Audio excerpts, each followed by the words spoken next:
We got to talk about Urban Meyer because Urban Meyer has been what everyone has been talking about. He's still trending today, 5 days, 4 days after this initially came out. Uche's laughing because Uche has been he's not on the Urban Meyer bandwagon. As a former Jacksonville Jaguar, Uche was pretty skeptical to hire for football-related reasons. And now what we have going on with Urban, just as a recap, if any of you weren't looking at Twitter or weren't watching ESPN, Thursday night game, Jags lose to Cincinnati, fall to 0-4. In a very atypical fashion, Urban Meyer does not travel back with the team. He stays in Ohio. Obviously, he's got connections and things like that in Ohio. He's got family in Ohio.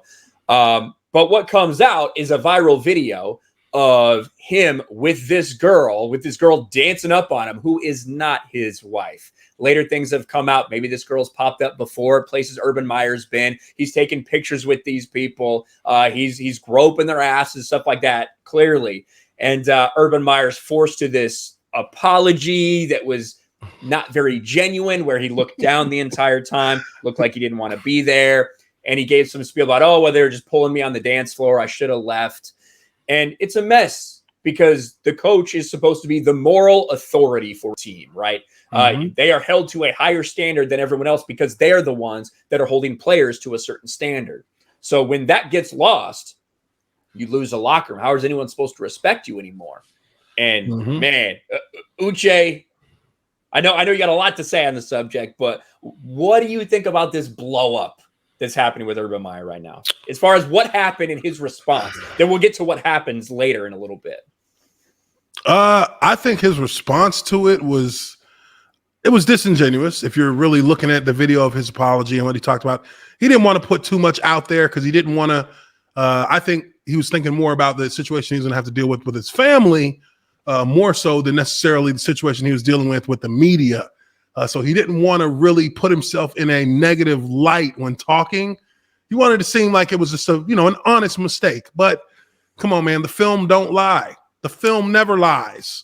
And it'd be one thing if we just had that one video that popped up and it was like, some people say, oh, he's holding his chair. Some people say, oh, no, he's holding her chair. Oh, yeah. But when the second video came out, literally after the right a few hours before that press conference, and you see, no. It was not about holding chair. He wasn't holding his chair. He was trying to pick up her chair off the ground. That's when it became, okay, we were a little skeptical to begin with, but now we know you lying. And, things just started to cascade from there, I think, because, look, man, I've personally felt like, and this comes from talking with people in Jacksonville over the course of the last 6 months. I've personally feel like he has an air of arrogance around him, that he really does feel like his shit doesn't stink. And, for him to first and foremost think that it's in any way appropriate that he doesn't fly back with his team after the game. Like, I've never in my career ever heard of a head coach not flying back with the team after a game. That does not happen. I think he may be the first head coach for a non-emergency reason to not fly back with the team after a game in the NFL's history. I'm pretty positive that I'm probably correct with this. Yeah. Because that just does not happen. And I think that's the first step to losing the locker room, is that you don't even you can't say we're all in this together when you literally left us behind. You literally let us leave and you didn't come with us after what you said was a heartbreaking and devastating loss. Couldn't have been that heartbreaking if you decided not to come back with us. Now, could it? So,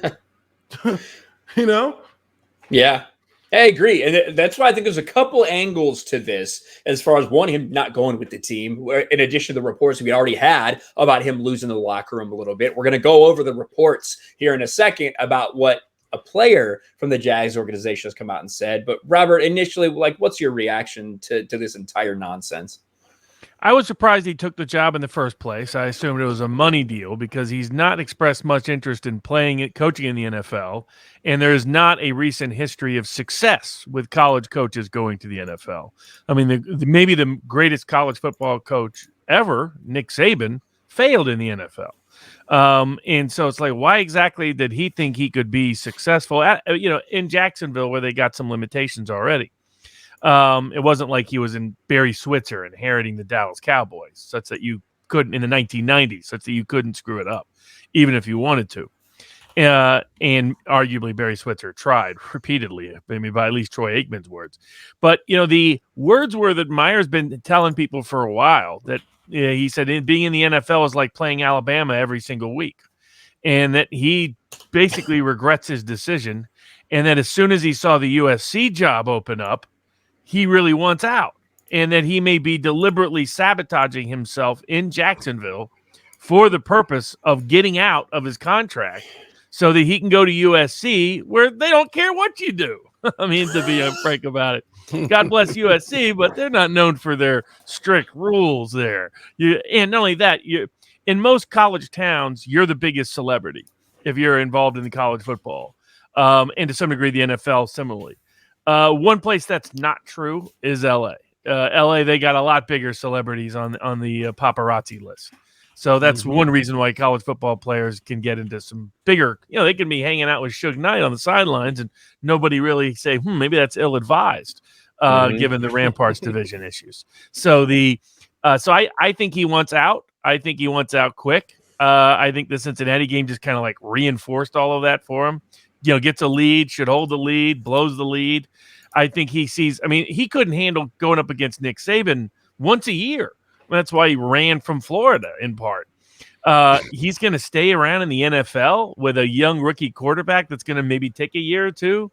I don't see it. I think he wants out, and I think he'll use every pretext to get out. And I think that's especially once the USC job came open. And now there's many rumors that the LSU job will be open by year's end. So I think he wants to go back to college, which is where he's naturally dominant, and not just continue to embarrass himself. The last guy to really kind of do this was Steve Spurrier. And, Spurrier talked about how, Steve Spurrier at least gave it a fucking go. Yes. You know what I mean? He gave it a nice, solid go. He tried to do something. Yeah. He went a couple years. What, like 4 years he went? Something like that? Yeah. Like, he actually tried to, because look, and I don't mean to cut you off. No, that the NFL, right. The NFL is literally about building and maintaining. Those are the two core modus operandi of the NFL. You must build a team and then you must maintain that team.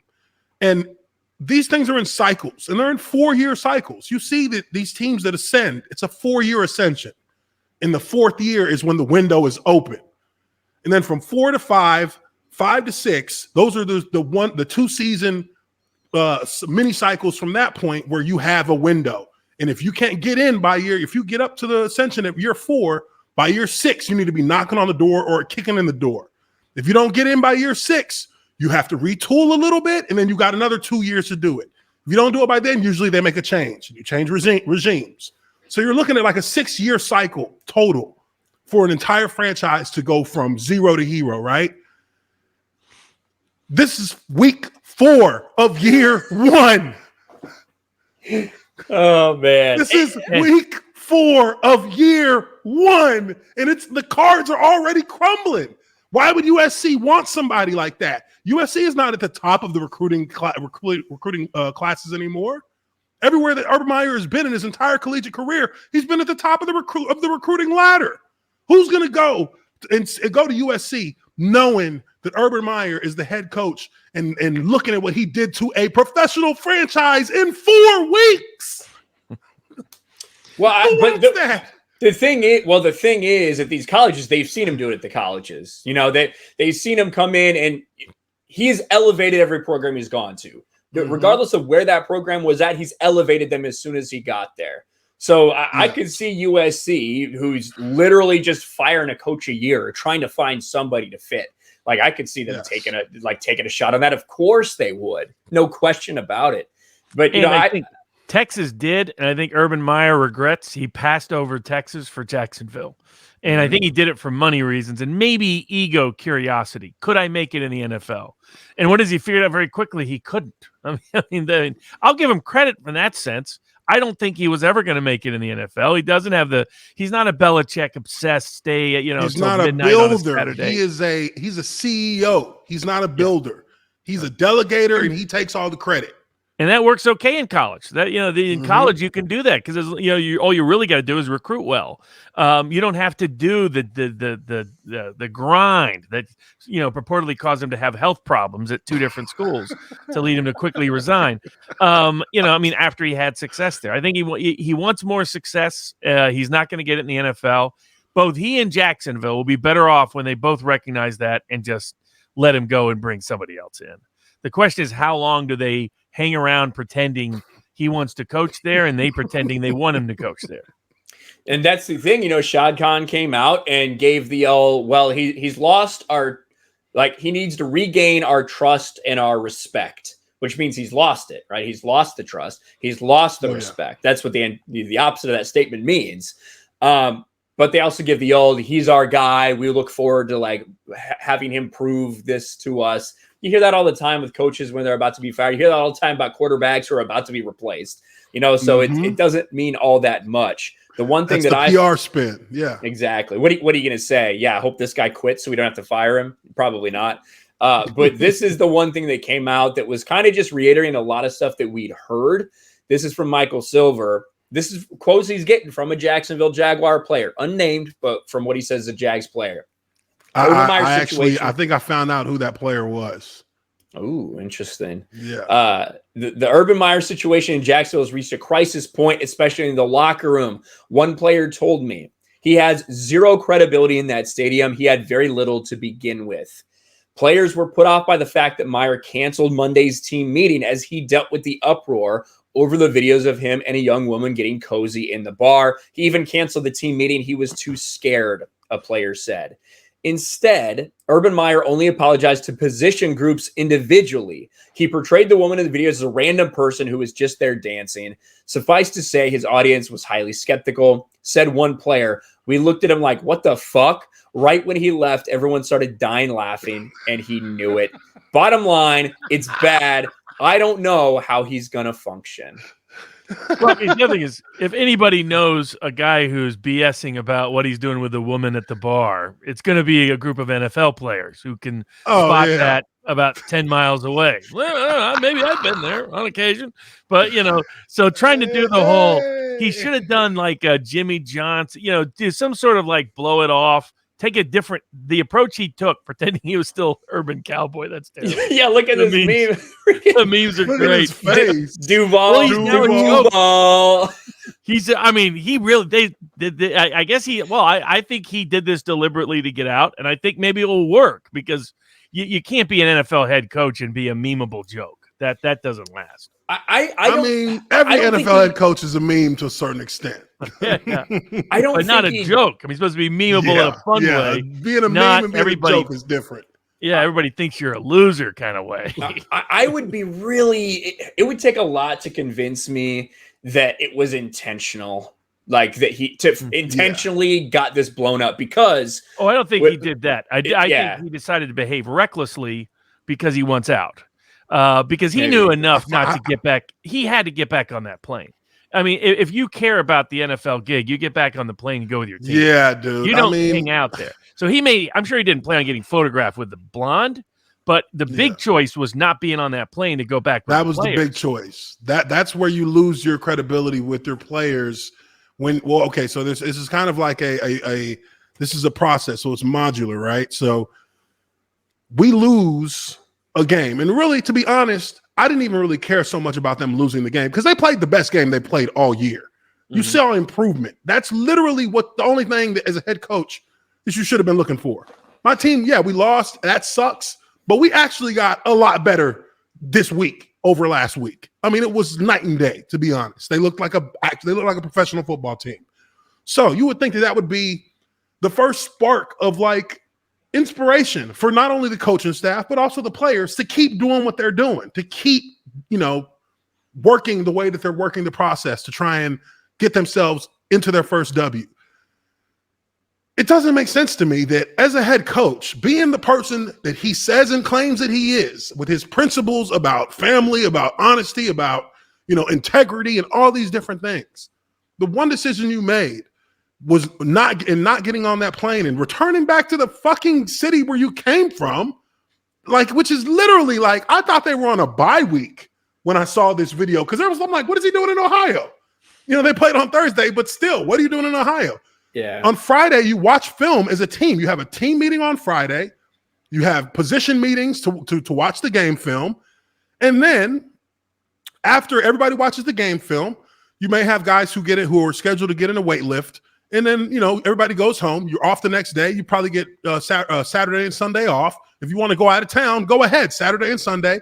Be back, because on Monday, we got meetings again. You're off again on Tuesday. And then we start our week to get ready for the Titans. The biggest game of the season. This should literally be a point where now we have improved ourselves over this game with the Cincinnati, to now see that we have a direction we can go to try and take on Tennessee. This is the kind of game we're going to want to play. And you don't even go back with your team. Then you canceled the Monday team meeting when all this shit has happened. What does that mean to your players? That means you're a pussy. That means you can't even stand up in front of us. We won't judge you. We fuck with chicks every day at the bars. We do this all the time. That's nothing to us. We don't care about that. We care about you being a man and coming to us. Yeah, you know what? You're a distraction right now. So come to us as a man. Stand in front of this room of 53 men and your coaching staff and apologize. And let us know that you're in this with us. That's what men want to hear. Maybe he feels better in the college atmosphere where they all bow down to your fucking greatness because you control their scholarships. But in the NFL, half of these motherfuckers are making more money than you make. And they actually got more clout than you within the organization. So there will be no bowing down, but there will be mutual respect, and it'll be expected. And if you can't do that, then you shouldn't be here. And really, I feel like for him to go out the way he may be looking to go out, he is going to tarnish his reputation as a coach in every respect, you know, in an immense way. And I don't think he's going to be a front runner for an LSU or USC job because of that. Because you did things that across the board on every level in football, those are kind of like betrayals to the team itself, to everything that is promoted in the pyramid of success that John Wooten created. That is literally the blueprint of building a good team. You violated it, so you can't be. Nobody can trust you with that. Yeah, I mean, the good fortune for Urban Meyer, I mean, what I think it shows, he's checked out. He's checked out on the team. He's checked out on the program. He's checked out entirely. And the rumors, it seems to me now, are confirmed about that he regretted his NFL choice. The advantage he has is, you know, in Baton Rouge and at USC, you can do pretty much whatever you want. You know, I mean, Ed Orgeron's been chasing everything. You know, if it moved, he's been chasing it and getting photographed in all kinds of places. Now, it may catch up to him because his on-the-field performance was poor, but they let him party for a year and a half down there without much trouble. And USC has a comparable. I mean, Lane Kiffin's reputation precedes itself, we'll put it that way, long before he got to Oxford. He and Mike Tomlin used to do that routine in Knoxville. It's just they made sure people weren't, you know, we live in an age of everybody. Yeah, they made sure their asses wasn't on camera. Exactly. But that's what tells me carelessness and recklessness. And that's a sign of a guy who's checked out. So I think all sides would be better off the sooner Urban Meyer is gone from Jacksonville. Yeah, agreed. And it looks like it's not going to last much longer there. So we'll see what happens.